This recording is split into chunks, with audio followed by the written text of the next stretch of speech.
I, like many others, thought that the Chargers were going to be able to go into Houston and get a win over a team that was really lacking momentum. I said that it would be really difficult for them to turn around, but if they would, it would be defensively, and it looks like that's what happened. The Houston Texans had a really good game plan for the LA Chargers coming into this game. Let me give you a couple numbers, because a lot of people are saying that this is all on Herbert. I think that this was a total overpowering of the LA offense. What do I mean by that? Well, Herbert was pressured on 51% of his dropbacks. Over half of his dropbacks, there was someone in his face, someone getting a hand on him, someone making him rush his process and throw balls off platform, off balance, or force it into tight windows. Now, of the 19 pressures on those 37 dropbacks, 14 of them came on true pass sets. What is a true pass set? A true pass set is a play that does not include a rollout, play action, and is not a screen or RPO. So it's very simple. It's if you're from the gun, you take the snap, you look up, you throw. If you're under center, you take your 3-5 step hitch, you go through your reads, you throw. It's very, very simple. Just the simplest form of passing, true pass sets. They only ran true pass sets 18 times, and Herbert was pressured on 14 of them. If there was no play action or anything like that to kind of help stop the defense from just pinning their ears back and going forward, he was pressured on 77.8% of the dropbacks. I'm not saying it's impossible for a quarterback to be successful under this amount of pressure. If it's Mahomes behind the center there, he probably scrambles and finds a guy freestyling. If it's Lamar, if it's Josh Allen, Herbert is the best pocket passer in the league besides Joe Burrow, in my opinion. And maybe Stafford and Goff are like right there with him. But a pocket passer is still needs a pocket. And Herbert did not have a pocket for over half of his throws. On top of that, we also had the issues with the receivers. 2 interceptions through or off the hands. Quentin Johnston couldn't get open no matter how hard he tried. It was a very tough day. A couple more stats before we take a look at some of these plays. I've got about a dozen for you. 1, the offensive line has been an issue for the Chargers all year. They've invested the tackle positions, but the interior has not been good. This is the 3rd game of the Chargers season where Herbert has faced over 50% of his snaps under pressure. No other quarterback here in the playoffs has more than 2, and the only one I could find that had 2 was Stroud. Another issue, the running game. This is a team that really wants to run to set up 3rd and manageable, 2nd and medium. Just keep the offense moving down the field. Their longest run of the day was 8 yards. And it was on the 2nd play of the game. They never got 8 yards again. I think the most they ran for was 6 after that. They ended up averaging 2.8 yards per carry rushing in this game. Their average distance to go on 3rd down was 3rd and 9, which is not going to be easy to convert if every 3rd down is 3rd and 9. And they had 26 first down plays in this game. 16 of those 26 first down plays resulted in 2 or less yards. 3 of those plays were interceptions. So how did the Houston Texans do it? Their game plan in this game, jam routes, play man coverage, make Herbert have to make tough throws down the field in tight windows, and trust that their defensive line would be able to get home.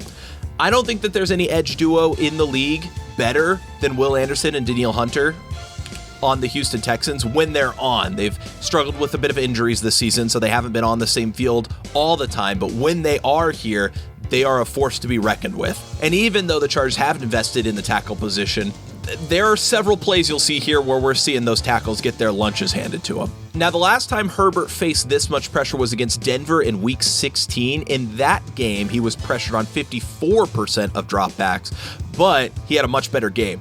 The reason why is he was able to complete passes in the short game for Yak. He went 18 for 19 on passes below the first down marker. So even though he's under pressure, it's a lot easier to throw a 5-yard pass under pressure than a 15-yard pass. I think everyone can agree on that. So the Houston Texans decided that they were going to play a lot of man, and they were going to play underneath They were going to play aggressive, and they were going to make Herbert have to make these throws under pressure off balance. So this first play here is the exact type of play that we're talking about. Texans are in a pretty simple, just cover one man across the board. And these guys are just going to be manned across from each other. The Chargers are essentially running crossers here, which is pretty good against man coverage. Johnston is just going to run a go. We're running kind of a deep crosser. This one's more of a shallow crosser. And then Will Dissly is just going to come across with the drag. It looks like DJ Chark is about to blow open here down in this region. However, the front line creates an issue. Will Anderson is going to run a stunt here and come across through the middle, and he basically just doesn't even get touched, and he's able to get a hand on Justin Herbert's arm as he's throwing this. There's a chance this could have been picked off, but if they had been able to buy him just another second, DJ Chark is open on this play. Here on the next play, same exact concept. We're running cover one again here on the defense. We even get the same stunt again, but this time it's Danico Autry running it instead of Will Anderson Jr. We've got another good play concept to beat man. It's pretty much just mesh. We're going to have two drags underneath. There is some kind of weirdness here where these two receivers kind of get bunched up right here. They're running kind of like crisscross. McConkey kind of runs like up, out, and up. And at the same time, DJ Chark here runs up and through, and everyone just kind of gets cluttered right here, and it's really awkward. It shouldn't really matter in this case, though, because ideally you hit one of these drags and get some run after catch, especially against man coverage, and convert this easily. The problem this time, instead of coming from the stunt, is actually going to come from Danielle Hunter up here. You'll notice a couple times in these clips, the Rashawn Slater, the left tackle, he just gets out overpowered. You know, he just can't anchor. And when he tries to stop the bull rush here, he just gets backed up right into Herbert, and Herbert's forced to just kind of throw this awkwardly. And as you'll see a lot with Quentin Johnston, he just does not get much separation on this, and it's an easy tackle for Kamari Lassiter. Oh, he doesn't even hold on to the ball. For some reason, I thought I remembered him catching this and getting tackled. No, he doesn't even hold on to it. All right, here we go, the first turnover. It's a bit tougher to tell on this play just due to, broadcast angles. I'd like to get all 22 of this stuff, but we'll see. I think I need to grow a bit before I get there. But I think we're once again just in man coverage across the board. Now, this should be a pretty familiar play to Chargers fans. What we're doing is we're running a play action rollout with Justin Herbert. So he's going to fake the handoff and roll out over here. And the goal, there are other routes on the field, so Herbert can throw to other people. But the idea is that, especially against man coverage, Quentin Johnston runs up to about here, fakes out, and then cuts all the way back, and Justin Herbert is just going to lob this up corner to corner. This is one of those plays you only really design for someone who has the arm strength of Herbert, of a Josh Allen, of a Mahomes, of a Lamar. These are one of those plays that I think puts Herbert at that level, right?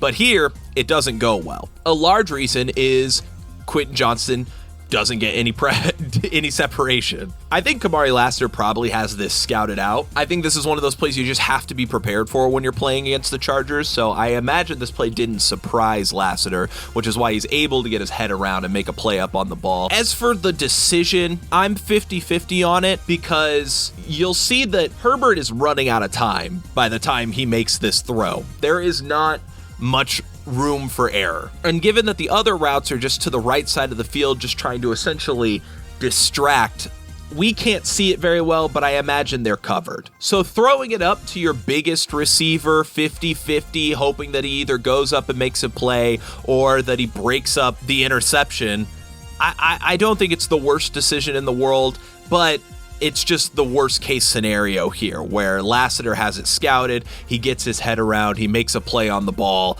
and it's an interception, and they get to come away with no points off the turnover. Now, it wasn't just all bad plays with Herbert either. I did want to show one of the really good plays here. This is 3rd and 12, really tough to convert. And this is one of the few times that the Texans didn't really play man coverage, too. They're in kind of a simple, just drop zone cover 2. He's going back here to play this half of the field. He's going to go back and play that half of the field. And then these guys are just going to kind of sit along the first down marker and try to prevent any passes. But because these guys are just sitting, when Ladd runs his route, which is just kind of a big in, he sits down right here, and he's right in between those two zones.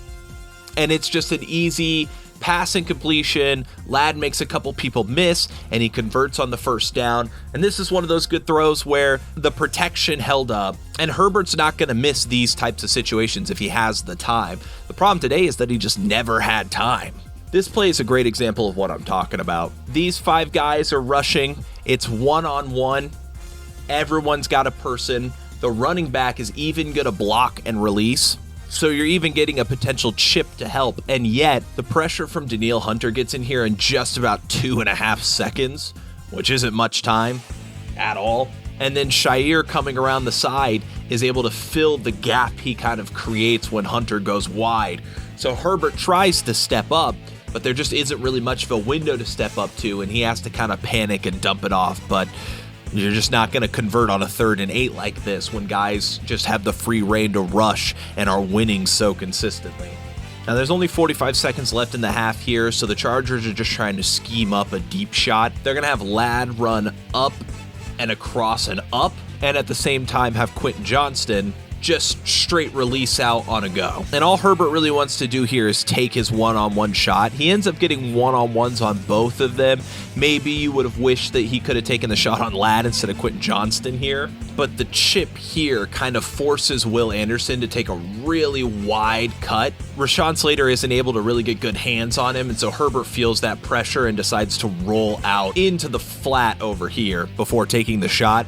So it was basic, like there's just no way he's going to make a 50, 60-yard throw deep over the head of the defender to Ladd on the opposite side. It kind of had to go to Quentin Johnston, but the throw here is accurate. It's a really great back shoulder throw that I feel like we've seen him make Mike Williams a dozen times in the last couple years. But they don't have Mike Williams anymore. They have Quentin Johnston. And unfortunately, Johnston just doesn't have the body control and the footwork to come back, plant his feet, and catch this thing back shoulder to get them into field goal range. They're forced to kick it, and Stroud moves Houston down the field to get an extra field goal before the end of the half. So this is another case of a solid rep from Herbert, but it doesn't pay off. Houston's rushing 5 again. They've got Al-Shire running kind of a stunt behind Will Anderson here on the right side, but the pressure is actually going to come from Danico Autry here over the right guard. He gets a really nice swipe move and just beats him and gets to Herbert right away. This is a really good play to show what I'm talking about when I say that these defenders are really just trying to beat them short, though. And when you watch this play, you're going to see all these defenders kind of stay back for a moment, but the second that these guys slow down, they come right down to sit on these routes. They were basically giving up the middle of the field here to sit down on these routes. But because by the time anybody even gets to the first down marker, Herbert is already wrapped up, there's no way for him to even exploit this. And that was basically the motto of the Houston Texans, is attack the short game, let the pass rush win if they go medium or long, or Herbert's just going to have to make an incredible throw, and he didn't make enough today. All right, you guys probably already know what play this is. Ladd runs the curl. Herbert's going to cook too much on it, throw it. It's going to go through his hands, and we've got a pick 6. But how does this come about? Well, the big matchup here is, once again, Danielle Hunter on Rashawn Slater. The bull rush, once again, just forces Rashawn Slater so far back. And you can see it looks like Herbert wants to get this ball out quicker. He kind of pumps it like he wants this to be a faster route from Ladd, or he's just feeling the pressure, so he's just trying to get it out as quickly as possible. But he kind of pumps it once, and then when he throws it the second time, Rashawn Slater is in his lap. He can't step into the throw, and when you can't step into that throw and drive it, it sails on you. It sails up, Ladd tries to go up and catch it, it goes through his hands, pick 6. Once again here, another clean rep from a clean pocket, and it's a successful one. We hit the play action here in the backfield. The pocket ends up being really, really clean, so Herbert's able to step up into it and then drive a throw to McConkey. He's kind of running a crosser here, and Stingley and Shire actually kind of bracket him which makes this throw pretty tough. Herbert has to wait until he gets all the way out here before he can actually drive it to him. But this was just kind of the story of the game, is that Ladd one-on-one with anyone, he was able to get open. It was just Herbert needed more time to get it to him. And unfortunately, he was basically their only weapon today. Here's another play most of us should be able to recognize right away. We've got a blitz. The 4 are going here, and then we've got these 2 on the right side blitzing. They've got a sort of whip route with Disley, and a lot of times what you're taught as a quarterback is to attack the blitz. If these guys are pass rushing, then that means there's no one in their region to break up the pass to make a play on it. So Herbert starts from his left, reads to his right, sees the blitz, knows that he's got the guy there, takes the shot just like he should, and unfortunately it's straight off his hands and into the hands of a lurking Derek Stingley Jr. At this point, the game is basically over. We do get a garbage time touchdown here, and then Houston kind of just seals it on their next drive. But this is just a great example of the offensive line woes that we had. This is what you would call simulated pressure. What that means is that we're going to really sell you on the idea that we are sending more than just your traditional 4-man rush, but in the end, that's all we're actually going to send. Danielle Hunter on the edge is actually going to drop out into the flat, and Azeez Al-Shaair is going to feign like he's going and then also drop out into the hole. And it's actually going to be these 4 rushing. But because of this simulated pressure all bunched up right here, the offensive line is going to try to attack it that way. And that leaves you with just one Will Anderson, lone, no one on him, and he just takes him out. The last play we have here is just, the cherry on top. It's the very next play. There's no trickery here. They're sending 4. 1, 2, 3, 4. Bozeman and Johnson, they literally just don't even really try to block Danico Autry. They don't. They don't try to block him. He goes right through the middle, and before you can even blink, this is another sack on Justin Herbert. In the end, I can definitely understand some people saying that Herbert isn't top 5 or top 6 or wherever you had him before, but I really want to see what this team looks like next year. I don't think that we should be so hard on them. And I also want to see how Houston can ride this momentum into Kansas City and potentially, try to make an upset. A lot of this game plan of playing the underneath and forcing later throws, I don't think it works on Mahomes because of the way he buys time. If you just pin your ears back and rush, Mahomes is going to make you pay with his pocket movement, with his scramble ability. I don't necessarily think that this is the type of game plan that they're going to want to run against the Kansas City Chiefs, but we'll kind of talk about that more later on. I really just wanted to cover Herbert in this game and talk about what made this so hard. Like I said, I think this is a total offensive collapse. I think they just totally were outmaneuvered and overpowered by the Houston defense. And hey, if they can go out and sign a Trey Smith and sign a T. Higgins, bolster the O-line, get another weapon who can actually get open or make catches on deep balls, and have another good draft, I think the Chargers are on the cusp of something. You have to remember that this is year 1, right? This is supposed to be the worst that this team is, and it's going to be really interesting to see how they bounce back next year. Let me know what you think. Where do you have Herbert ranked? How do you think the Texans do next week? But that's it for me. I'll see you all next time. Have a good one. Peace.